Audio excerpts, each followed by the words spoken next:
कि चुनाव नहीं होगा, मोदी जेल जाएगा, ईवीएम से चुनाव नहीं होगा, सुप्रीम कोर्ट है, यूट्यूब भी संकट में आ गया। अगर इसके ऊपर विराम नहीं लगाया तो गुलामी हमारे दरवाजे पे आ चुकी है। निजी क्षेत्र में आरक्षण, भागीदारी, हमारी जर्नलिज्म में भागीदारी, जुडिशरी में भागीदारी, जो 30 लाख नौकरियां सरकार में खाली पड़ी हुई हैं उसके ऊपर भर्ती हो, कि आपका इन राजनीतिक दलों के लड़ाई के ईवीएम हट ही नहीं सकती। साहब कांशीराम जी के साथ जुड़ा था। इस चुनाव के बाद बहुत सारी चीजें निकल करके आई हैं और जब तक बहुत ऑब्जेक्टिव तरीके से तटस्थ होकर के देखा न जाएगा तब तक तो लगेगा कि कुछ खास क्षति नहीं हुई। कभी पूरे समाज को लेकर के 85% समाज को लेकर के एक आंदोलन बना, बहुजन आंदोलन बना, जागृति हुई, फिर बिखराव आया और फिर वो टुकड़ों में बट गया। अब प्रयास यह है कि उसको फिर से कैसे एकत्रित किया जाए। मान लीजिए कोई एक व्यक्ति जीत करके आ भी जाए तो कुछ नहीं कर सकता। आज के दिन में कोई भी ऐसा दलित नेता तो नहीं है पूरे देश में, न 5 साल 10 साल में दिखाई पड़ता कि जिसकी हैसियत कुछ देने की हो। आवाज उठाने की है वो अलग बात है, शोर मचाने की है, आवाज उठाने के लिए कि वो कुछ दे सके, कुछ काम करा सके, कुछ दबाव बना सके, ऐसा कोई नहीं रह गया है। इसका सबसे बड़ा कारण यह है कि जो दूरंदाज नहीं रहे, दूरदर्शी नहीं रहे। अभी क्या हुआ कि जितने सामाजिक संगठन, राजनीतिक संगठन बने, उसमें इस बात का ध्यान नहीं दिया गया कि जब जागृति होगी तो सब जगह जागृति होगी। उन संगठनों में केवल एक विशेष जाति के लोग बैठ गए।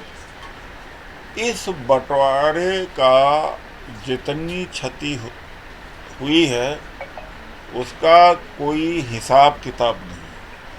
सोच नहीं रहे, समझ नहीं रहे। आपके माध्यम से, चूंकि आप बहुजन ट्यूबर हैं, ये मैसेज देना चाहता हूं कि भाई, जो भी सामाजिक संगठन, राजनीतिक संगठन बनाओ, कमोबेश सभी जातियों को उसमें भागीदारी दो। राजनीतिक दल, चाहे समाजवादी पार्टी हो, कांग्रेस हो, बीजेपी हो, जो 100% समाज का न समर्थन मिलता है न उम्मीद करते हैं, लेकिन हमारा जो दलित समाज है, पिछड़ा समाज है, आदिवासी समाज है, वो तो पूरे समाज को लेके चल रहा है और उसमें उपजाति बाद हो, भागीदारी न हो। जबकि राजनीतिक दल भी भागीदारी की घोषणा करते हैं कि इतना टिकट जुलाहा को दिया गया, तो इतना सैनी को दिया गया, इतना यादव, कुर्मी या जो भी बिरादरी हैं कमोवेश। तो इसको अगर रोकना हो, आगे बिल्कुल ख़त्म हो जाए हमारी आवाज़, तो उसके पहले ही सभी जातियों को यथासंभव संगठन में जगह देना चाहिए। काबिलियत के हिसाब से, योगदान के हिसाब से। यह नहीं कि महासचिव, general secretary, vice president, district president, state president 90% एक ही जाति बिरादरी के हैं, चाहे वो सामाजिक संगठन हो या राजनीतिक संगठन हो। उसकी प्रतिक्रिया होगी, नहीं तो लोग षड्यंत्र करा देंगे। देखो उनको, वो हमारा हिस्सा खाए जा रहे हैं और भावनात्मक रूप से और लड़ाई लड़ा करके संगठन को खड़ा करना बहुत आसान होता है। शक्ति को इकट्ठा करना बड़ा आसान है। बस इतना ही कहते, ए वाले एक ग्रुप वाले, एक कैटेगरी वाले बी का खा गए, बी वाले कर दे, ए वाले सब खा गए, बस इकट्ठा हो जाएगी। जैसे उदाहरण के तौर पर मुस्लिम कोई बात गलत का हो जाए उसके हाथ से, तो हिंदू को इकट्ठा करने में मिनटों नहीं लगेगा। और हिंदू कोई गलत काम कर दे, मुस्लिम मेजॉरिटी में है या लड़ने की क्षमता है, तो सारे मुस्लिम एक हो जाएंगे। उसी तरीके से जाटों के खिलाफ में वाल्मीकि को खड़ा कर देना, उधर माला मादिगा, आंध्र प्रदेश से तेलंगाना में माला के खिलाफ मादिगा को खड़ा कर दिया, महाराष्ट्र में महार है, महार के खिलाफ में मातंग को खड़ा कर देना, हरियाणा में भी कर दिया, और पंजाब में रविदासी और मजहबी हैं, उत्तर प्रदेश में जानते हैं, बिहार में जानते हैं, पासवान बनाम कोई चौधरी। ये निकला कहाँ? ये नेताओं की, हमारे नेताओं की गलतियों से निकला।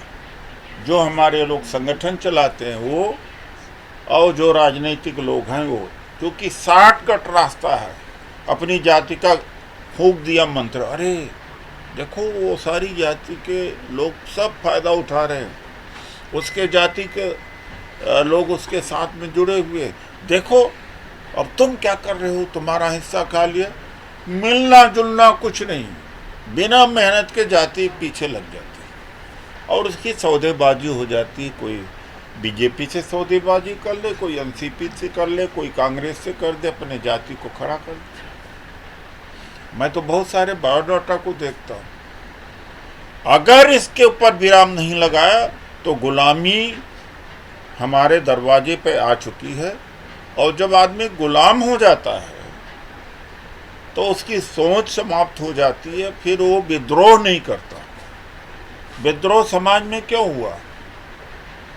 69 और 74 में बहुत कस करके सरकारी नौकरियों में भर्तियां हुई। जो हाई स्कूल, इंटरमीडिएट और ग्रेजुएट थे, घर से पकड़ करके नौकरी दी गई, आरक्षण पूरा किया गया। वो हमारा एक मिडिल क्लास बना, एक बुद्धिजीवी क्लास बना। अब वो नौकरियां भी खत्म कर दिया, तो धीरे धीरे सोचने वाला, थिंक टैंक वाला हमारे पास खत्म हो जाएगा। तो दलित, ओबीसी, माइनॉरिटी, पहले जो हमारा परिसंघ था वो केवल SC/ST के लिए था, अब इसका विस्तारीकरण किया जा रहा है। और सतीश सांसी जी कोऑर्डिनेटर, ये बहुजन समाज पार्टी में भी काम किए। तो जो बहुजन समाज पार्टी के, वाम से के, हमारे संगठन के, उस संगठन, सबसे आह्वान है कि अब नए तरीके से सोचे। हमारे अंदर मोहब्बत की दुकान खोलना ज़्यादा कहीं ज़रूरी है, जितना राहुल गांधी जी हिंदू और मुसलमान को एक करने या नफरत कम करने के लिए मोहब्बत की दुकान खोलने की बात करते हैं। मोहब्बत की दुकान सबसे ज़्यादा ज़रूरत अगर है तो दलितों में है। अगर ये दुकान नहीं खुली, मोहब्बत की दुकान नहीं खुली, तो इतिहास बन जाएगा कि कभी इनकी ताकत हुआ करती थी, हम इतिहास बन जाएंगे। इसलिए एक नई सोच के साथ हमने लिखा भी है मोहब्बत की दुकान। आज एक दलित की जाति दूसरी दलित की जाति से नफरत करती है। मंच पर भाषण में दलित संगठन में सब अंबेडकरवादी, फूले साहू को मानने वाले, समता मूलक समाज की बात करने वाले, बराबरी की बात करने वाले, सब लगता है एक जैसे हैं। मंच के बाहर अपने जात के खांचे में पहुंच जाते हैं। तो हमारे लिए आसान है कि हम बड़ी तीखी गाली दें सवर्णों को, तो हमारे पीछे लोग लग जाएंगे। लेकिन भला क्या होगा जब तक हमारी एकता न हो और हमारी मांग न हो। हमारी मांग तो होना चाहिए निजी क्षेत्र में आरक्षण, भागीदारी, हमारी जर्नलिज्म में भागीदारी, जुडिशरी में भागीदारी और प्राइवेट सेक्टर में रिजर्वेशन। जो 30 लाख नौकरियां सरकार में खाली पड़ी हुई हैं उसके ऊपर भर्ती हो और संसद के प्रांगण से बाबा साहब और गांधी जी की जो मूर्ति हटाई गई है, जो पहले प्रमुख स्थान पर थे, दूर से दिखता था, लोग दर्शन करते थे, वहीं पर बहाल किया जाना चाहिए। तो दलित, ओबीसी, माइनॉरिटी परिसंघ, DOM परिसंघ हम एक नया इसका रूप दे रहे हैं। 1997 का संगठन, पहले कर्मचारी ही रहते थे, फिर धीरे धीरे कर्मचारी और सेमी कर्मचारी जुड़ने लगे। अब कर्मचारियों को ख़त्म कर दिया है सरकार ने, कर्मचारी बहुत कम रह गए, डरे भी बहुत। लेकिन एक चीज़ मैं ज़रूर देखता हूँ कि तमाम जातियों के नेता हैं, अपने अपने स्तर पर ताकत लगा रहे हैं। उस ताकत का कोई मतलब नहीं है। उन सब को एक संगठन में, DOM परिसंघ में कोशिश रहेगी कि सारे उपजातियों को राष्ट्रीय स्तर से लेकर के जिले स्तर तक उनकी पहले भागीदारी सुनिश्चित किया जाए। यह नया आंदोलन होगा, ये नया दृष्टिकोण होगा, ये नई सोच होगी। अगर ये नहीं किया गया तो बड़ा मुश्किल होगा। हम जानते हैं कि आपका YouTube भी संकट में आ गया